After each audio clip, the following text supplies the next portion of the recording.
প্রবাসীদের জন্য গুরুত্বপূর্ণ আমল সূরা আত-তালাক ৬০-৫ ২-৩ ওয়ামান ইয়াত্তাকিল্লাহা ইয়াজআল লাহু মাখরাজা ওয়া ইয়ারযুকহু মিন হাইথু লা ইয়াহতাসিব।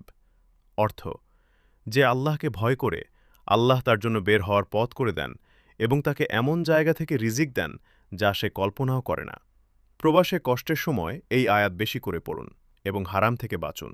কোরআন সূরা নূহ ৭১ ১০-১২ ফাকুল তুস্তাগফিরু রাব্বাকুম ইন্নাহু কানা গাফফারা ইউরসিলিস সামাআ আলাইকুম মিদরারা ওয়া ইউমদিদকুম বিআমওয়ালিন ওয়া বানিন।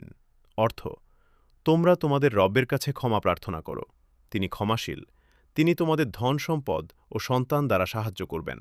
হাদিস রাসূল সাল্লাল্লাহু আলাইহি ওয়াসাল্লাম বলেছেন, যে ব্যক্তি বেশি বেশি ইস্তিগফার করবে আল্লাহ তার সব দুঃখ কষ্ট দূর করবেন এবং অপ্রত্যাশিত জায়গা থেকে রিজিক দান করবেন।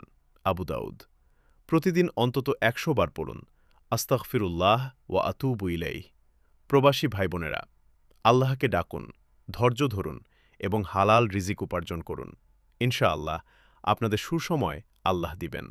ভিডিওটা শেয়ার করুন, ফলো, লাইক, কমেন্ট এবং সাবস্ক্রাইব করে ইসলাম প্রচারের সাথে থাকুন। আল্লাহ হাফেজ।